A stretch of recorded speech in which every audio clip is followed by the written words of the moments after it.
Hi guys, I'm Juganta Das and welcome to my channel Geeky Juganta. And in this video I'm going to show you how to decrease your Ntorq silencer's noise. The annoying noise as you can see in the starting of this video. So अब मैं दिखाने वाला हूँ आपको कैसे. So आप देख सकते हैं ये स्क्रू. यहाँ पे आपको ये स्क्रू को टाइटन अप करना पड़ेगा. ये जो स्क्रू ड्राइवर है स्कूटी के साथ ही मिला है, आप निकाल के यूज़ कर सकते हैं. अभी मैं ये स्क्रू को टाइट कर रहा हूँ.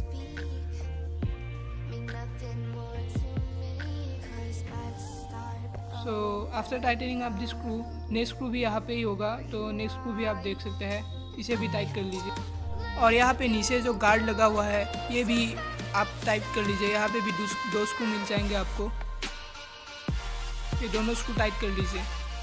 तो मैं अभी करने वाला हूँ. क्या है कि जब हम चलाते हैं स्कूटी को तभी जो रोड के अनपरफेक्शन होते हैं, यहाँ पे गड्ढे वगैरह होते हैं, यहाँ पे जो स्कूटी जाती है तब ये स्क्रू लूज़ हो जाते हैं, इसलिए आपको ये साउंड देखने को मिलता है. तो अब ये स्क्रू टाइट कर लीजिए लाएंगे तो आपको ये साउंड नहीं मिलेगा.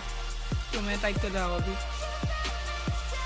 तो अभी फिलहाल मेरा टाइट हो गया है. तो अब मैं आपको स्टार्ट करके सुना देता हूँ कि साउंड गया है या नहीं गया है.